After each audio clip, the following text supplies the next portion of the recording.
mute a few Oh, people. so I Okay. want to. Hello. Okay, I think we've started recording there. So, hello, ladies and gentlemen, and welcome to another wonderful Wednesday webinar. We have a real treat for you tonight. Someone who has rocked the steps of St. Paul's to the coal slides of Ende Gallende, right up to the bridges of Extinction Rebellion. An old friend of ours from Occupy London, Pete the Temp, who's absolutely raised the morale of many campaigners on many front lines and many community organisers. Can't big this man up enough. He really gets the whole crowd motivated, and he's come to give us a learning all about performance for social change. And you know, there is so much we can do with performance to raise awareness, shall we say, from the old Earth Circus Network crew over here. Over to you, Pete. Thanks so much for coming. Take it away. Thanks so much, Phoenix. Welcome, everybody. Lovely to see some old faces that I recognise and some new faces. And big up Phoenix for keeping this hearth burning for the time that you have building this community and making regular fireside chats about these vital causes. Really exciting to be able to share some of my research and some of my writing, and I'm going to be bringing together a couple of different talks that I do. Especially for this community, especially for this subject, which is very close to my heart. I've been a performing artist, as Phoenix mentioned, for about 15 years professionally, and I've dedicated a very large proportion of that time to making activist art.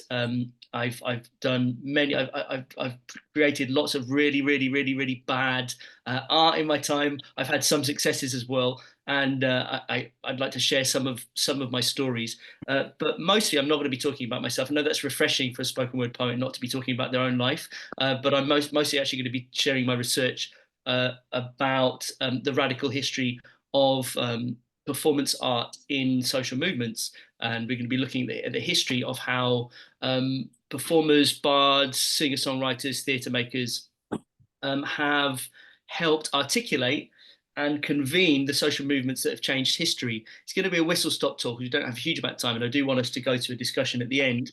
So I'm going to get a screen share up on here, and I'll get this started. Let's have a look.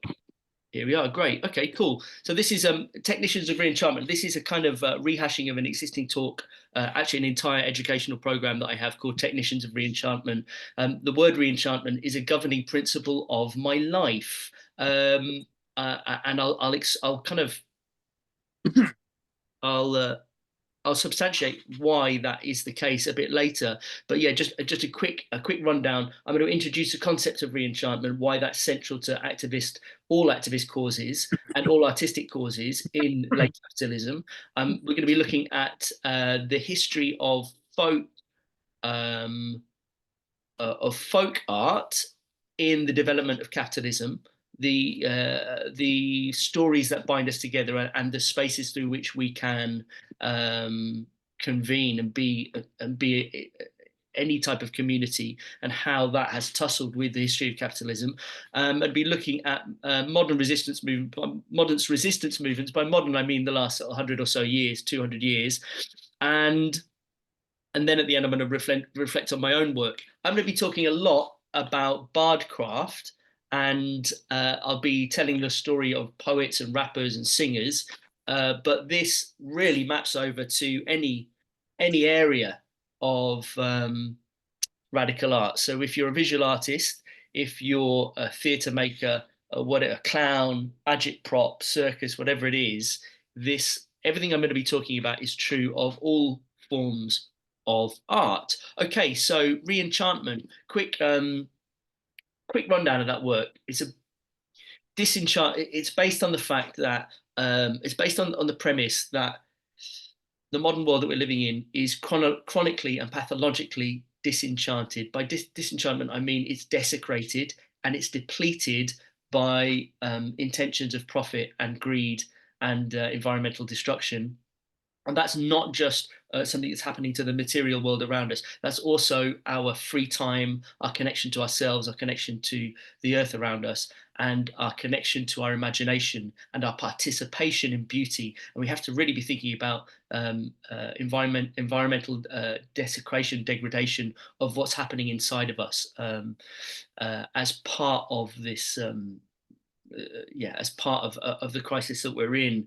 John Baveki talks about the degradation of our imaginative faculties. Imagination is, of course, a huge thing for us in social movements, because we are basically, we're high on dreams. The entire thing that brings us together is our dreams are these impossible hopes for a better world in spite of insurmountable odds, right? So imagination is absolutely central. Imagination, this whole kind of St. Paul's idea, you can't evict an idea. We are brought together by dreams, we're brought together by imagination, and art is absolutely central in helping to articulate that. So let's get started. 5 centuries of science, rational empiricism, trade, urban society, consumer capitalism has brought a lot of ugliness. It's been a very devitalizing force to the human condition and the human imagination and our relationship, as I mentioned, with beauty. I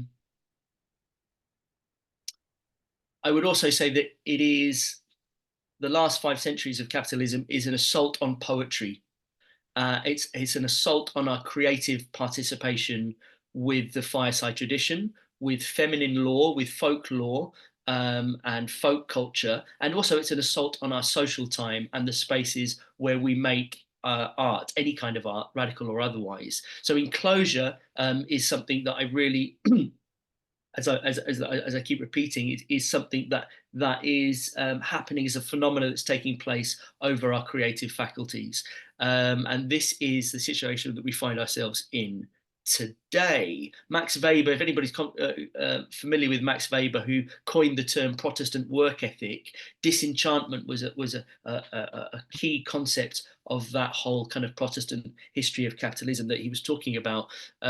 Disenchantment, this idea that, I'm not going to go into it further. I think you kind of get the gist of where we're going with that, right? So yeah, a little bit on the cultural grammar of Anglo-American or Western capitalism there, and this has led to a meaning crisis, a mental health crisis, a loneliness crisis, a crisis of general emptiness, a system which is contaminating us all with bullshit, and is contaminating our systems with bullshit, whether that's David Graeber's conception of bullshit jobs, or whether that's the idea of bullshit of just the plethora, the efflua of bollocks, which is streaming through popping up as messenger apps and pop-ups and everything, and contaminating our minds. This is part of the degradation that we're looking through. There is a brilliant book, by the way. I'm going to put it here in the chat. If anybody's interested in these subjects, above any other, I don't want that. Get rid of that. Come back here. How do I get onto the chat box? Okay, I'll put it at the end when I stop it. But there's a Stephen Duncan book called Dream, Reimagining Progressive Politics in an Age of Fantasy. Dream, Reimagining Progressive Politics in an Age of Fantasy. It goes right into this, goes right into the role of dream, right into the role of fantasy, right into the role of the imaginal in social movements. Fascinating, life-changing thesis for me and many other people who are interested in these things. Actually, it was a foundational text of the clandestine rebel insurgent army, and also the Laboratory for Insurrectionary Imagination, which is JJ and the crew there in the ZAD in France. Okay, cool. So I'm going to jump over now to Bardcraft, and we're going to do a very, very quick sprint through the last 500 years. It's huge history, and I've got like 15 minutes. I don't know how I'm going to do it, but let's get started. Bardcraft, obviously I'm talking about poets. My particular lineage as a spoken word poet goes back to ballad singers, who were the people all over Europe for many centuries who would sell cheap printed material. The way they would sell this is they would sing this on street corners. Rich oral tradition in Europe, right up until until the First World War, when radio came in. Okay, poetry was popular and it was widespread. and most people couldn't read or write until the 1870 Education Act. Okay, so most people in even the UK were illiterate until late Victorian era. 1870s, your great grandmother. That's very, very recent. So the oral tradition, very, very important part of this. Bardcraft, very important part of how society metabolized itself, how it functioned, the organs of how it learnt and how it articulated and how it joyed and how it shared. Pete, just to say, you can roll on a little bit. You can have another, whatever the amount of If I time you need to need. roll on, I can. Yeah. Good.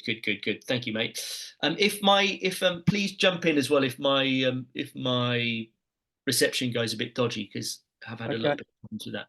Okay, cool. So yeah, Bardcraft. I'm not going to dwell on this too much. Well, this is an interesting quote from Henry Chettle in writing in 1592. Idle youths, loathing honest labour and despising honest trades, betake themselves to a vagrant and vicious life in every corner of cities and market towns in the realm, singing and selling ballads. Henry Chettle was a wanker. So this idea that poetry isn't a real job, artists not a real job, very, very, very old, at least 500 years old, if not longer. Subversive songs, ballad singers going around singing subversive songs in taverns and at markets and street corners. During times of political unrest, they would be flogged, they would be made illegal. For example, during the English Civil War, they were made illegal. And as we get closer to the age of industry, as we go further into enclosure, we go further into the age of trade and capital and literacy and universities and education, all these things that came to make the modern society, we began to see less scenes like this. Okay, enclosure meant enclosure of our cultural life. That meant that the values of the educated, literary, and gentlemanly elite began to denigrate artists and folk art that they associated with superstition, savagery, and bawdiness and the mob. Okay, these are the new values of the coming age of industry. So, what else do I want to say on this? That's all I'm going to say. But just to make the point that capitalism, the birth of capitalism, is a 5 century long assault on creativity and togetherness. So people who, if you were a bear around about, from Elizabethan period, if you were, and that was when kind of the enclosures started and the modernization and the move towards agricultural reform and later would turn into industry. By the Elizabethan period, if you were a wandering minstrel, if you were a bear dancer, a cockfighter, a traveling bard, you could get flogged, you could get put on a ship, you could get you could be thrown in a cell, because they don't want that. They'd sooner put you on a ship and export you to one of the colonies. So scenes like this would become less common as we get further into this period. We've also got the gynoecide, the witch hunts, and the about 150 years of assault on feminine law, feminine knowledge systems, and folk art. The assault on folk art continues on the enclosure of the Celtic lands. So the first wave of English colonization into the Celtic fringe. This is a Gaelic-speaking elder, bards, their stories, their poems, their songs, what Alistair Mackintosh calls the social software, which made the Scots a people, was made illegal, and people were being exported to the Americas. A common scene of cultural genocide that we're seeing all over the world today on speed. Of course, part of this expansion in industry meant the expansion of empire, meant the African slave trade. And it's an interesting quote here from Edward Braithwaite, who is a historian from Barbados. The slave ship became a kind of psychophysical space capsule, carrying intact the carriers of a kind of invisible atomic culture, so that every African on those ships had within him or herself the potential of reconstruction. A beautiful image, I mean, not a haunting image, but a beautiful idea here. from Braithwaite, the idea that the slave ship, people could have absolutely nothing, could be chained to the innards of a ship and could be carrying through their social software, to return to that quote from Alistair McIntosh, can be carrying the seeds of great things and the technologies of story that kept their culture, their religious practice, and their language intact, and their sanity, no doubt. Mm-hmm. One of the people who was campaigning against the slave trade right here in Bristol was Samuel Taylor Coleridge, a romantic poet. Look at his long hair, massive hippie. Bristol was a bustling port town. Samuel Taylor Coleridge was giving performance lectures against the slave trade. And him and his contemporaries were, their meetings were often getting broken up by the King and Country mob, which is kind of an early version of the BNP. There were other around this time. We're getting closer to the age of industry now. It's kind of like late 18th century, around about the time of the French Revolution. As we get closer to the modern world, William Cobbett, a radical orator and journalist. These are the kind of public meetings. It's kind of like this is kind of like Occupy London 1790s style. Yeah. Nice. And you see here, at this time, most people were illiterate.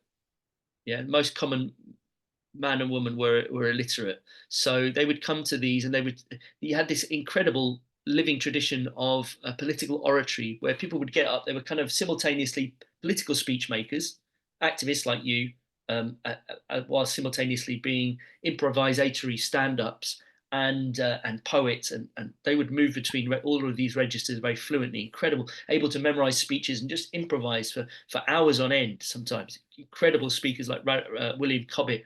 There never was and never will be a nation permanently great, consisting for the greater part of wretched and miserable families.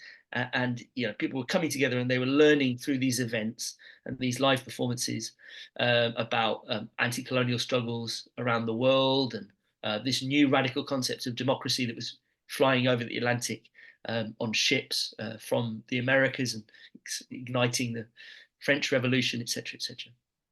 Time of great, and even into this period and beyond, we see artists, speakers, performers being vessels,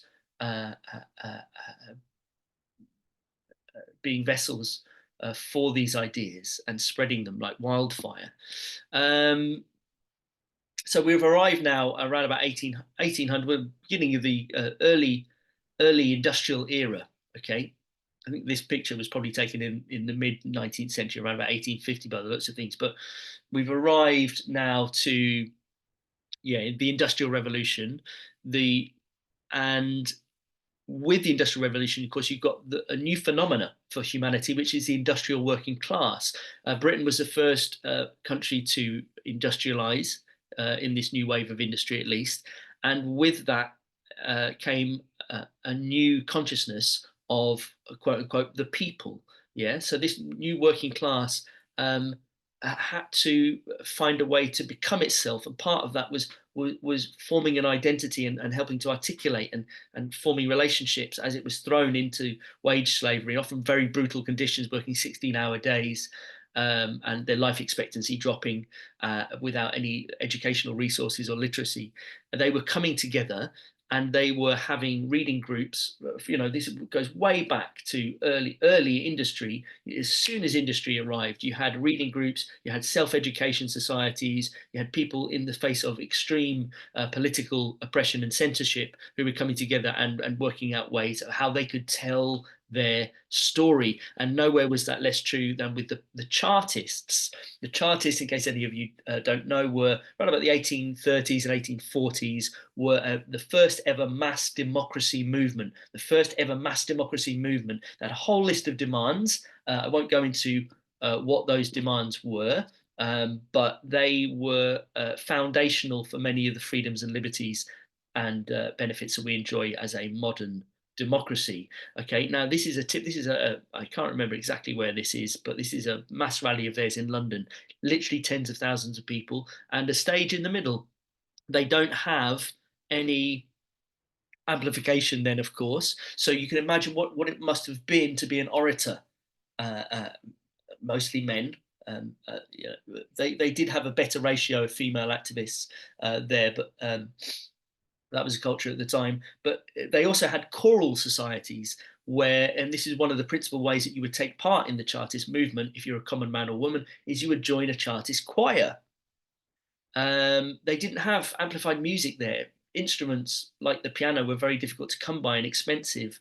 People didn't own their own private instruments, and there was no way of recording instruments. So choirs, actually live music was actually quite rare. There wasn't a world that was replete with music. People would sing it and whistle a lot more than they do now. But choirs were a real way where people would come together and take part in social movements, just as they have been, for example, a very prominent role in things like XR. And you've got XR writers and XR this, that, and singers and different troops and theatre troops and all these different things.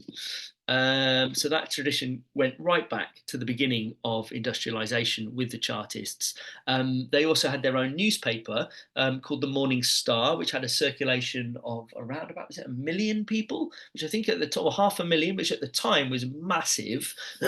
Given most people couldn't read or write, it was just over 1 million, I think, the Morning Star. And it was kind of like their social media of the day. It was like their Facebook, and it was a way that people could learn about struggles around the world and also could send in poems, and they would send in loads of poems. They've actually got editorials from the Morning Star saying, please stop sending us your poems, we can't publish them all. These are people who could barely read or write, who were like, I'm going to tell my story. I'm going to tell my story of what it's like to be oppressed by industrial capitalism. I'm going to talk about Ireland and America and democracy and imperialism through this poetry. Really, it's an incredible body of work from that period that can be found in these newspapers. One of the orators from the Chartist movement was a man called Ernest Jones. He was a Mancunian, and this is a great public speaker. No, no, we cry united by our suffering's mighty length. Ye have ruled for ages, now we shall rule as well. No, no, we cry triumphant in our rights resistless strength. We shall share your heaven, or ye shall share our hell. So this is it's very rhythmic, it's very rhetorical, it seeks to persuade you. It's like you can almost hear it shouted from a podium. So you can, any fans of spoken word or rap will be able to feel that rhythm and feel that exclamatory nature of live performance in the poetry of Ernest Jones. And he was absolutely central to this movement. He literally, I think it was like 7,000 people went to his funeral when he died in Manchester. Another orator that I'd like to celebrate in the Victorian era is a man called Frederick Douglass, who was a freed slave from Washington who travelled over to the UK and became an anti-slavery activist. And he was very, very eloquent and became very successful as an activist. And he went to Parliament. He met the Irish president. He travelled to Ireland. I can't remember whether he met the Irish president. I can't even remember if there was an Irish president at that time, but I know that he did go to Ireland and he went to Parliament and he would travel around, and he came to Bristol, and there's some editorials in the local paper, the Bristol Tribune, of people, of reports of people. He was such a moving orator that people would get up and they would start chanting along with him. Oh, had I the ability, and could I reach the nation's ear, I would today pour out a fiery stream of biting ridicule, blasting reproach, withering sarcasm, and stern rebuke. It is not light that is needed, but fire. It is not gentle shower, but thunder. We need the storm, the whirlwind, and the earthquake. Frederick Douglass. We're going to jump now to the 21st century. It's now the 1930s, and just as today we've got the rise of fascism, we've got political extremism all over Europe, and we've got bombs falling. Yeah, the parallels are kind of quite worrying. So at this time, with the rise of fascism, just before the Second World War, you had across Europe a massive social movement called the Popular Front. Popular Front grew in solidarity with the Spanish struggle against fascism. And we can learn a lot from the Popular Front. Actually, it's an incredible period of social movement history because they were so well organized. They had these mass pageants, these mass parades, and these mass gatherings in places, in concert halls and in stadiums. Yeah, almost like Olympic opening ceremony enactments of the people's struggle and the global struggle against fascism. Yeah, there were big influence of Marxists at this time. They would have multimedia productions involving orchestras, thousands of dancers and singers, and they would have poets who were writing material to be enacted by these whole kind of pageants. Yeah, absolutely phenomenal events in the really for the history of activism and anti-fascism. One of the poets of this era, of the Popular Front era here in the UK in the 1930s, was Jack Lindsay. He had an entire philosophy around his poetry, which is a very ancient poetic philosophy and one that persists to this day. This idea, this desire to reunite poetry with people and through art to connect people to their lost folk heritage. He was singing exactly the same gospel that I am. He was saying, look, enclosure.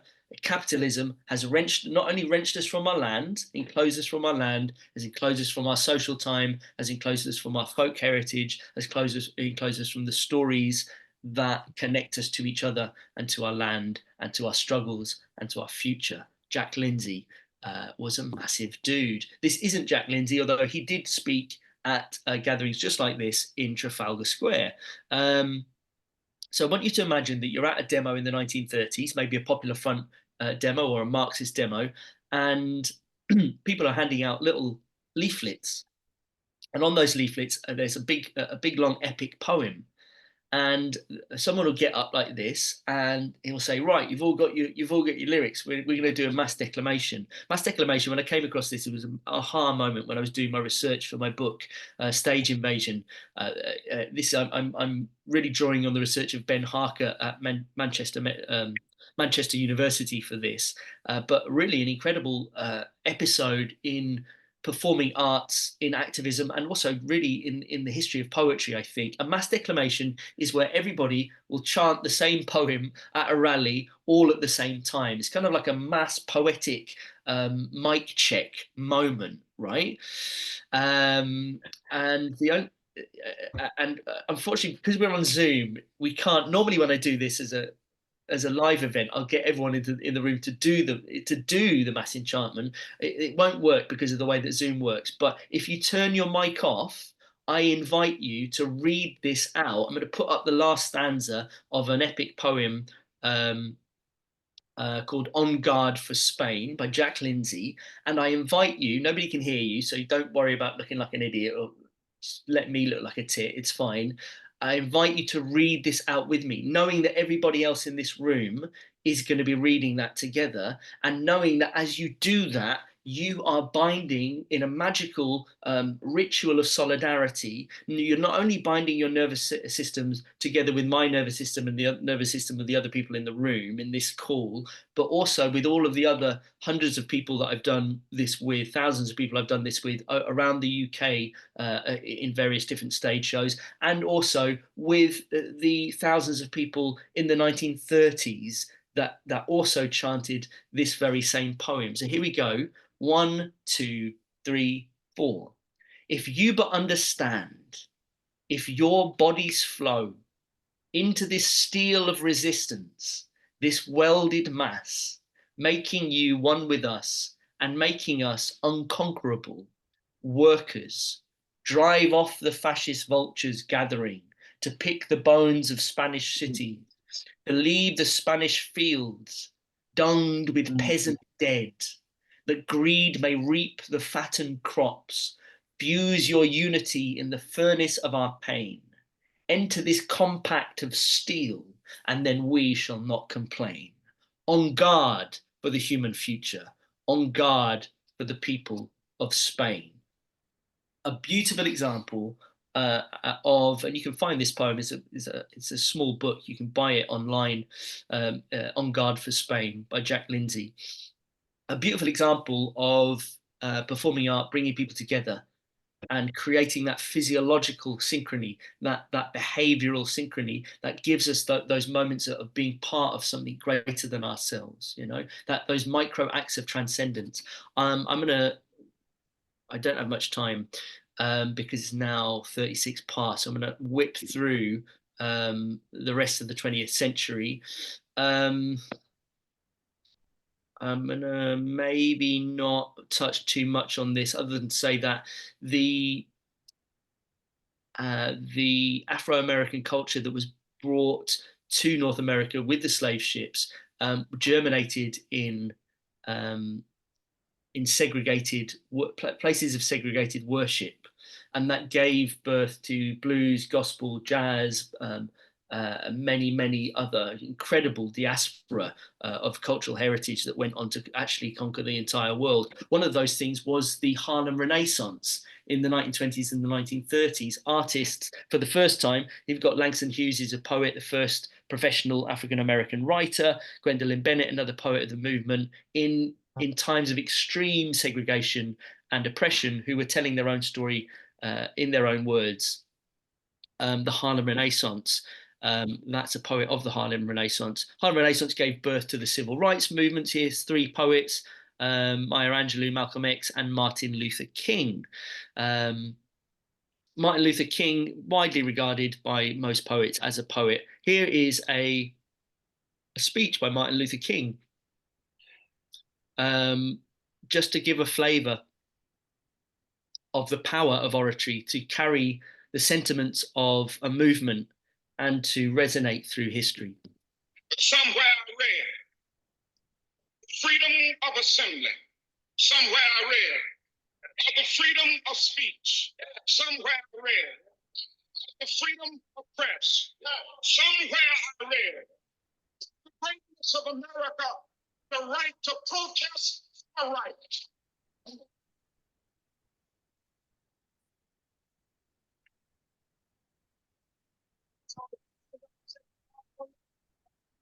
A world holds a strong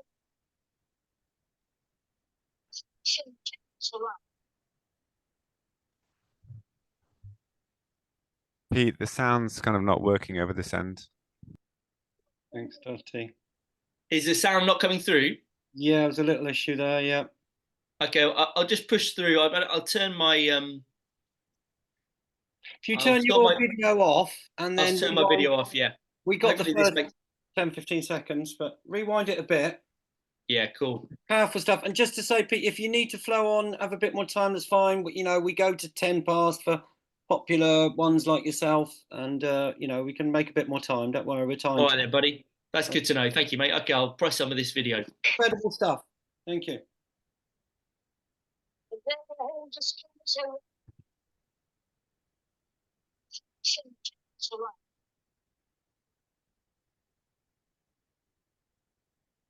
No, it's still, the sound's still not working, I'm afraid. Okay, great. Well, I'll post the link to this video. And you can, after this talk, you can have a little listen to it. I recommend doing that. But just to say, I mean, after this was a famous speech in which he said, you know, I've been to the mountain, and which is a completely improvised thing that he did. It wasn't pre-prepared. And I've seen the promised land, but I may not get there with you. And the day after he gave this speech, he was assassinated on the 4th of April, 1968. And we see in the words of Martin Luther King how central these dreams and how central the beauty given to us by poets and artists are to the way that social movements come together, survive, and articulate themselves. And in the 1960s, it's not just civil rights, of course, you've got the whole countercultural revolution and everything from psychedelic drugs to anti-war to everything else. And these ideas were carried in the words and the performances of the poets. This is a big performance, 7,000 people in the Royal Albert Hall, the Poetry International Incarnation, which really kicked off the countercultural movement here in the 60s. This is Allen Ginsberg performing on a train track to block a nuclear train. Also in the 1960s, you've got the Black Arts Movement. Now, this is another fascinating example of history of the way that social movements mobilize artists, or artists mobilize social movements. This is Miri Baraka, formerly Leroy Jones, before he changed his name, somebody who was beaten half to death during the riots in Harlem in the 1960s, and went on to become it's going right through until the I think he died about 6 or 7 years ago now. For 8 weeks, we brought drama, poetry, painting, music, dance, night after night, all across Harlem. We had a fleet of 5 trucks and stages created with banquet tables. And each night, our 5 units would go out into playgrounds, street corners, vacant lots, play streets, parks, bringing black art directly to the people. The Black Arts Movement was black art by black people, for black people. Thank you very much. This incredible image of them having these trucks and just going off and driving into the middle of these projects, and through art raising consciousness is absolutely incredible. And in a time of funding cuts and in a time of crisis that we're living through, I think this is a beautiful example. And when I give these talks, sometimes it shows around the country, we actually have a discussion at the end and we're like, okay, who's got a van? Who would like to be part of something like this? Where could this happen? Maybe let's have a meeting as a result of this. Gil Scott Heron was part of the Black Arts Movement, the Last Poets. Out of the Black Arts Movement came hip hop. Hip hop came from the destitution of the Bronx, went on to become a global conquering phenomena, unparalleled. But it started as a peer-to-peer method of people changing their reality through art. Yeah, I mean, it's really founded, I think, hip hop on the values of peace, love, unity, fun, and knowledge. And if you were an African American, and still really into recent times, even over here in the UK, if you were working class and you had something to say, then hip hop gave you a medium through which you would say that, right? It was a principal medium. These artistic, the way that social movements, what's the word I'm looking for? Imbricate, yeah, overlap, dovetail with musical movements is very interesting. That's true also of punk. This is Attila the Stockbroker, Jules Denby, John Cooper Clarke, became icons, became emblemic, became carriers for the whole punk movement. Obviously a very politicized working class DIY culture from the late 1970s onwards. Dub poetry shared a parallel history. The two came together, of course, in things like ska, but we have, thanks to dub poets, and of course what we forget about reggae was it was originally a anti-colonial musical movement from Jamaica, carried over here by immigration, of course, and articulated many things like Linton Kwesi Johnson was writing about the Brixton riots in the 1980s. This is a dub poet, and he is Benjamin Zephaniah. And I'm just going to play this little video. Actually, I'm not going to play the video because the audio is not great here and it's not essential to the story, but he's talking about in this video, he's talking about when he was toasting, when he was a dub poet toasting in clubs in Birmingham where he grew up. And the power would go down and he would jump up and he would start just doing an improvised freestyle stand-up comedy poetry set when the music stopped, because there were loads of power outages then. And it was basically Bardcraft, late 21st century, right? It was him, late 20th century, it was him doing a kind of like, he was a newscaster, he was a political commentator, he was a comedian, he was an orator, he was, you know, all of these things wrapped into one, into kind of modern contemporary bardcraft. So reflecting on this, so a few kind of conclusions to draw out of this. Community, all of these performance traditions bring us together in community. They're about togetherness. They're an interface, yeah? And essentially they're about power, because there's a peer-to-peer interaction in which people share their story. So it's about testimony. Performance is about testimony. Testifying is absolutely central to all of these things. It's also, as I mentioned, a way that we metabolize. Yeah, it's kind of like organic metaphor of metabolize means to kind of like digest or to change or to interface with the world around you, right? So we're metabolizing stories, we're metabolizing ideas, we're metabolizing solidarity, relationships, love, right? This is how we come together. This is how we learn. This is how we joy. This is how we dream. I was radicalized about 20 years ago by seeing poets get up in Oxford and talk about climate camp. And I'm like, I don't know what climate camp is, but I want to go there. That's exciting. And these poems, they were lighting me up artistically, emotionally, intellectually. I was becoming radicalized through art.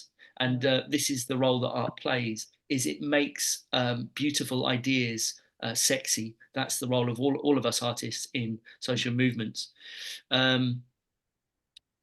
I used to, and if anybody has been with me on this journey of the last 15 years, you know, many years ago, I'd write very angry, ranty poems. It was always funny and it was always interactive, but I kind of realized that I was kind of like shouting people's own opinions back at them. And after a while, I realized that my role at protests and encampments and whatever it might be, coal mines, wherever I might find myself, was not to actually tell people anything that they already knew. They don't need telling. You don't have to tell activists anything. They know it far better than you. The role of the artist is to make activists feel like they're part of something bigger. It's much more of a spiritual endeavor than it is an intellectual one. It's about feeling part of a global movement, of a global current of change, of some mycorrhizal emergence, of some breath, some wind that's moving through, and, you know, just carrying that sentiment, just like feeding that dream, just allowing that dream to reach and to breathe a little further and a little deeper. Absolutely central to what I do now. I don't really write anything about any particular issues. I just show up and I try as best I can in whatever humble way I'm given by the traditions that I belong to as a poet, to generate community, make people feel together, and make people feel part of something bigger than themselves. Beautiful quote from Charles Bernstein: "The forms of oppression rob a people of its right to poetry. Poetry and the crisis for poetry is to create a space for poetry again and again." I'll read it again. "Forms of oppression rob a people of its right to poetry, and the crisis for poetry is to create a space for poetry again and again." You could change the word poetry for art. You know, capitalism is crisis, as the banner reads. Capitalism is an assault on imagination. Capitalism is an assault on creativity. Capitalism is a crisis of our spare time. The role of the artist is to create a space for art again and again, so that these stories and these testimonies and these dreams can live and breathe. I'm going to stop there. Thank you for listening. Thank you. Wow, Pete, thank you so much. That was such a journey. Absolutely incredible, really sparked my mind in a lot of places. So folks, down at the bottom of the screen, there's a react button. If you stop sharing the screen, Pete, we can see everyone's, and you can raise a hand like I've just done there if you want to ask a question, make a comment or some feedback.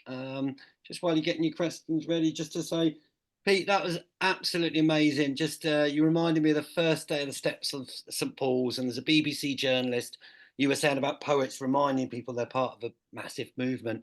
On the first day of St Paul's Occupies and Walls, there was a BBC journalist saying, today over 900 cities have got occupations going on.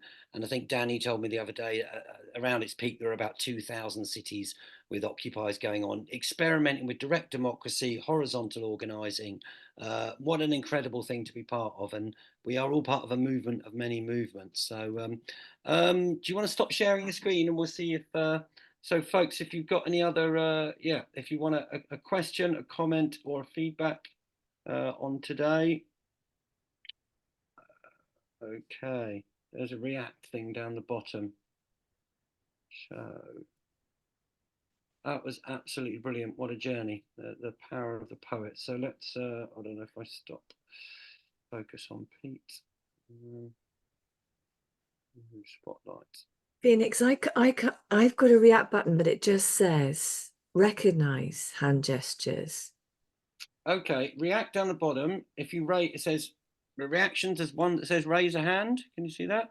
Or if not, just stick your hand up so I can see it. Go for it. Was that Camilla? Yes, it was. Go for it. If you want a question, feedback, go for it. Thank you. So big love to Pete. I've only met Pete once, but it was up at Preston New Road on a very, very cold March day. I think it was about 1 degree. And we were blockading the entrance to the fracking site up there. And he just made my day. And it was that song, Don't Watch the News, Be the News. And it's just stayed with me so much. And it just said exactly, that's it. You weren't preaching to us. You were just saying it as it is and how we should all be doing the same thing. So thank you very much for that, Pete. And it's just so wonderful to have someone who is so multi-talented on our side. we really need to inflate that artistic side. And I've been trying to do it in the book that I've just finished. It's my personal journey through activism, but I've tried to draw out all this talent and really highlight it, because I think, you know, the media loves to put us down and make out that we're all kind of lunched out hippies and have no art and no culture. But as you say, art is really important. So I must ask the question, but the question I think is, you know, what are you doing now, and what do you think is what's next for you in terms of that connection with the movement? Thank you, Camilla, for that intervention and for that question. Yeah. If I might, and I don't want to kind of like use this so much for a plug, but really, okay, I mean, a little context to this. Like I'm very clear what my particular role is within the ecosystem of activism now, and that is to celebrate, and sometimes sometimes that's in person, but it's quite difficult as a self-employed professional performing artist, writer and performer, to go to as many demonstrations as I was when I was younger. I don't have the same energy, and also nobody's got any money, which makes it very difficult, because often, you know, if you go into an encampment, it takes many days of your life, right? But when I am at these events, it's very specifically it's to I'm to be honest, like these days, I'm also quite interested in my work as an educator and bringing out and helping other people to realize their creative things and kind of sharing some of this experience. And so I will actually, yeah, I'll share a little. I'm going to come back to this share here and just show you what I'm up to as an educator. I mentioned Technicians of Reenchantment being this educational project that I'm unraveling, which is fascinating me a great deal. So this is going to be an entire course. I mean, I tutor writers and performers all the time. That's my bread and butter.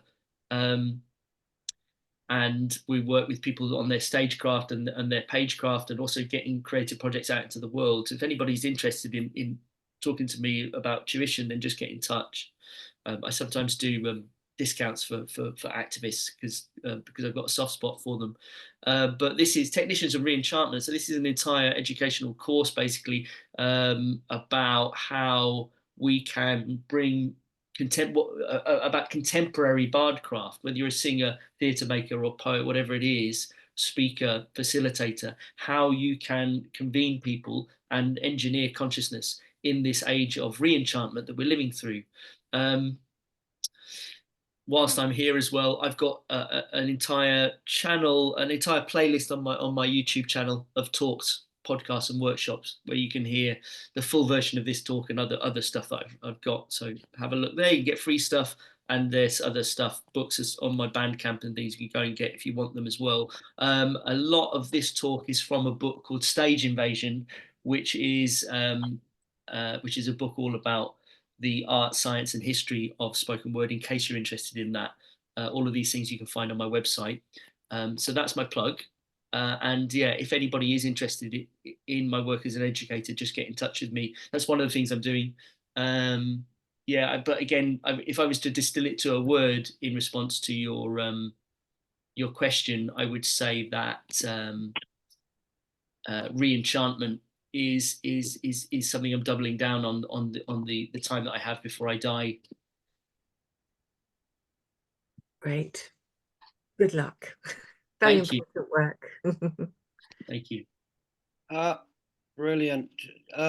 Plug Pete's book there. If anyone can find the link to it, pop it in the chat. Get the book. It was quite a queue for him at the Green Gathering to get the book signed. You know, and it really is incredible how you can get the message across with, you know, we set something up in the 90s called Earth Circus Network. And it was about getting the environmental message out with circus theatre performance, and you know, spoken word poetry performance can get through any armour and get across through a uniform and into the mind of anyone. All right, folks. So we're coming towards tail end of things, but anyone else there who would like questions, comments, feedback, anything there on Pete's fantastic talk? Yeah, just a quick thing. Keep going. We got time. We can go to 10 past minute. Yeah, I was just, if you can hear me, I just wanted to say thank you for that, Pete. Great little whirlwind tour. And I don't know if you saw, but I sent you a message just saying, yeah, I'm currently working on doing a sort of stage performance about Taliesin, who you haven't mentioned but might deserve a mention, just as the archetypal and the greatest bard of the British Isles, at least, although that is what he said himself, which one has to be a bit suspicious Nice, about that. And I'd love to chat with you at some point, Pete, if you've got some time. Maybe if I come to Bristol, I can come and have a chat with you about that. Cool. Nice one, Dottie. I think Steve. Please do, mate. Yeah. Thank you for bringing Taliesin. I've got a question. Okay, Steve and Habiba. I'll just keep mine short. I was there. Anyway, at the same time, there were some construction workers, who were involved in a long dispute about their terms and conditions, and they organised an event on the same to coincide with what was going the sit-in and the city sit-in. I don't know if you remember. I'm not sure if that wasn't the date that a previous week was just a moment ago talking about. I was amongst the construction workers there. And the official march went off in a different direction, but there was a couple of hundred of us peeled off to say, no, we're not going over the bridge there. We're heading towards the St. Paul's, and we got kettled by the police because they knew. I beg your pardon. I don't know what they bloody well knew, but we certainly knew that if students, sorry, I call them students, but of course they were a whole, that meant there were many of them that were students, but all sorts of people turned up to support them. And a bunch of hairy-assed construction workers got their act together in the central London. That would have rocked the foundations. And that was definitely our opinion at that time. And that moment, for whatever, I don't know how that fizzled out. But it was snuffed out somehow. I don't want to go on, but those days were that day in particular. I thought was for us that was marching that day, and we were very determined to get to you, and the police had to work very hard to get us stopped. But anyway, good on you. And by the way, because I'm in London, it's dead handy for you know you can go down to we were, a load of us down there on Monday, sort of bollocking all the MPs for saying, what the bloody hell do you think you're doing? Cutting pensioners' fuel benefits, but doing that through Unite. So, but I'll keep it short. Anyway, sorry, one last comment. All art should be subversive. If it's not being subversive, it's not really art. It's somebody having a bit of a show, you know, being clever, being a clever ass. Well, I don't mind people being clever asses, but don't make out that that's art. Don't necessarily make out that that's art. Thanks for that. Beautiful, Steve. Thank you. That's great. That's time for everyone uniting. Thanks a lot, Pete. So yeah, I just wanted to say, Pete, nice to speak to you and see you. Is this true bardship, the speech? Because like the guy before, where you didn't speak about Taliesin and what we associate with bards, is this what you speeched about? Is it an emulation of true bardship, or is it where true bardship came from? Because I thought you needed to be actually barded, and not everyone can be. I thought barding had stopped now. Can you comment on that? Yeah. So I'm really interested in reclaiming that word. Bard. We think of bard, we think of some guy with a beard and maybe a long cloak and a stick, chanting next to a fire. And no, actually, I think if you're using words to change minds and hearts and convene crowds of people, communities, and you're alchemizing the collective psyche with language, and you're a bard. And I would include many comedians, rappers, singers, singer-songwriters in that. You know, but the history of bard a removal of the license of bardship, a removal of need for paperwork of any description. Yeah, there is that license tradition. You know that there is a whole tradition of licensing bards, and sometimes it's been a formal position. And in Wales, for example, or historically in the medieval period, you would have to have a license to be a bard.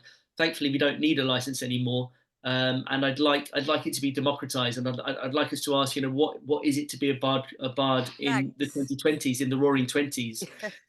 You've enlightened me. I'm going to say what I want to say now. I thought I'd need a license.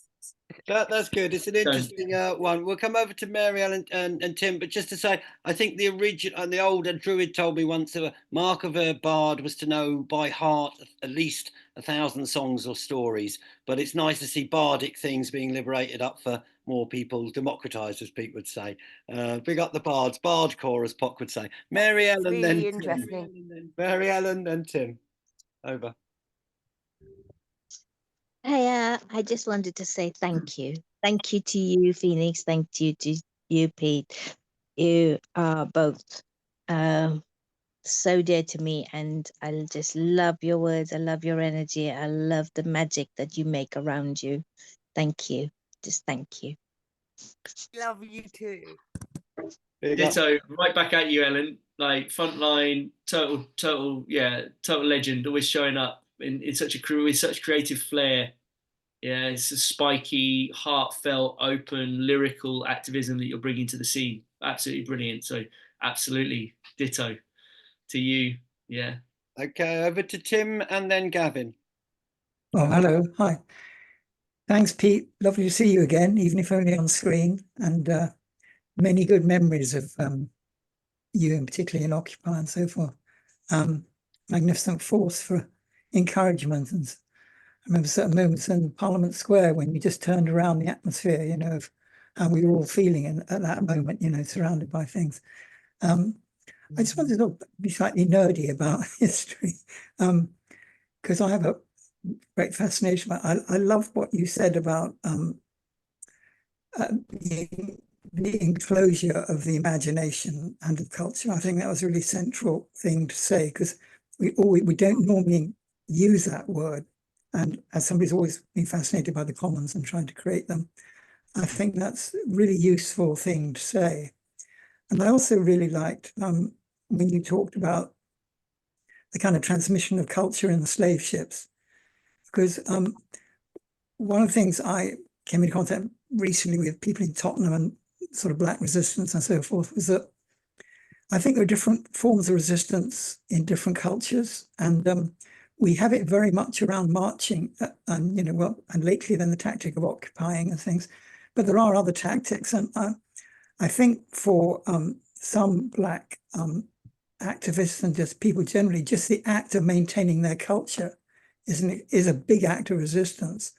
And my son, who's black, sort of wrote a little piece about it, just the way, the sort of the steel drums happened in Trinidad and so forth, and just to keep an alternative culture going, and Notting Hill Gate Carnival and so forth, and all of that reaction to police oppression was not to fight it so much as just to celebrate our survival. And I think that's a very important aspect of resistance as well for oppressed groups. And the other bit of history, which I said, I love your appeal to imagination. And I think one of the figures that is very important to me personally, but I think to many others actually, is William Blake, who absolutely wrote about the importance of the imagination and for profits, to reinscribe profits as an idea. And I love his words because they're so almost completely dropped out of the English language now. But why can't we all be prophets? In the Blakean sense, and visionaries. And I also love the 68 slogan: "Be a realist, demand the impossible." Anyway, that's my little. Okay. Thank you, very Tim. much, Thank you, Tim. A very short intervention. Firstly, great to see you again. Lovely to see you on the scene bringing your genius. I would also say that where your reflections led me to was actually like applying this idea of disenchantment to the activist scene itself, because we forget, when you start talking about celebration being activism, joy being activism, because the movement that dances together stays together, and the movement that stays together wins, right? When you're dancing together, you're winning. Actually, we need to be dancing together. We need to be singing together. We need to be enjoying ourselves more. We have to also remember that we have inculcated these last 5 centuries of the Protestant work ethic and this post-puritanical, quite heavy culture of moralistic discourse, which puts lots of people off activism and makes it quite a heavy activity. I think part of re-enchantment is the re-enchantment of activism itself, and we need to be having more fun, more dancing. We need to recognize that dancing is part of the mating ritual, and human connection and expression and romance is part of a social movement. Che Guevara said that you can't talk about revolution without talking about love. Who's it who said that, I'm not coming to your revolution if I can't dance. Let's twerk together. Beautiful. Gavin, lovely to see you, Gavin. Hi, good to see you again, Phoenix. I came in late to this meeting, and I wish I hadn't, because I came in at the point where Pete was talking about the voices of working class people, the voices of the oppressed, and their poetry. And I think that that's something which I would like to have happen where I'm at the moment, where I'm at in terms of my own development, and where I am at geographically in Newham. I run a very small community group or community whatever. We've got a website, try to get people involved in conversation in particular.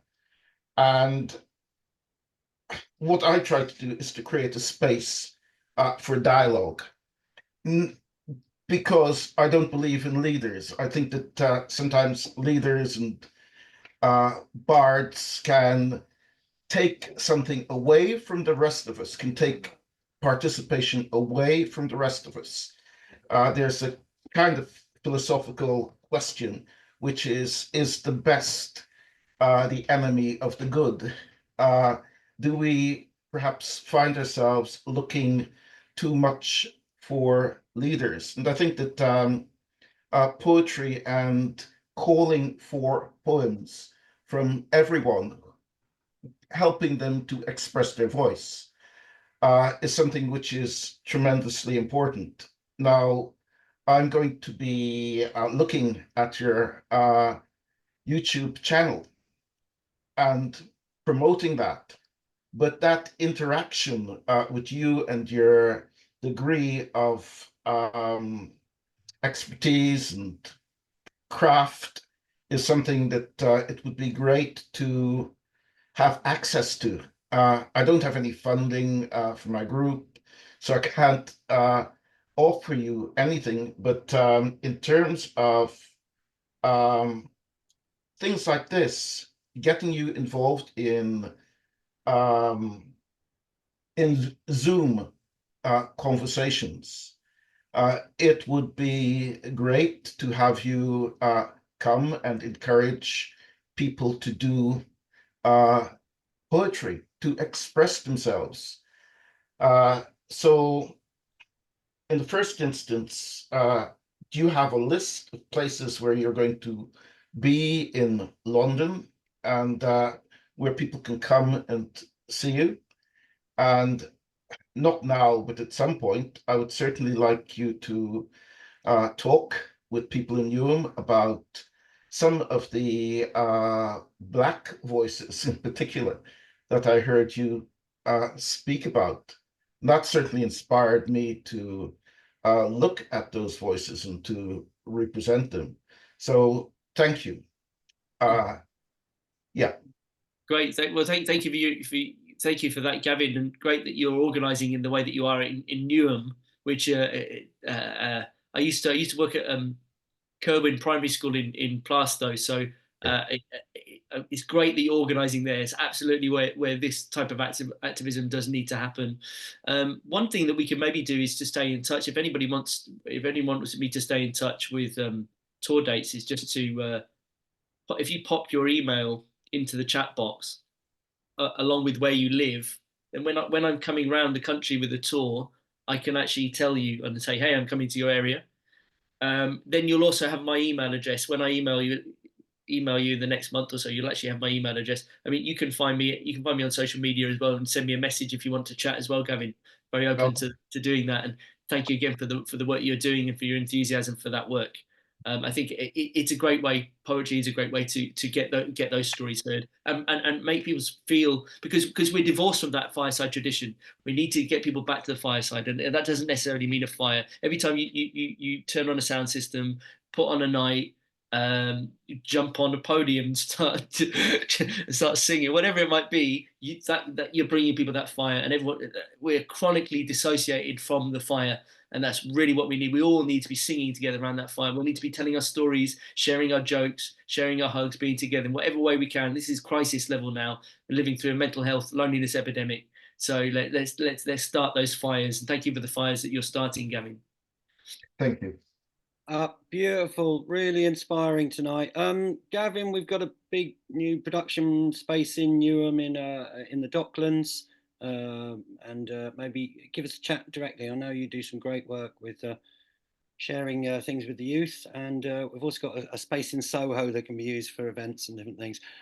Folks, so what a fantastic night. I think we should probably wrap it up about there, because we've reached the tail end of times and things. But thank you everyone so much for coming. Next Wednesday we have I'll come over to Pete in a sec for his final parting comments and things. But next Wednesday, same time, same place, 7 till 8, same Zoom link, we have Donica McCarthy, who was also with us at Occupy Democracy, Parliament Square.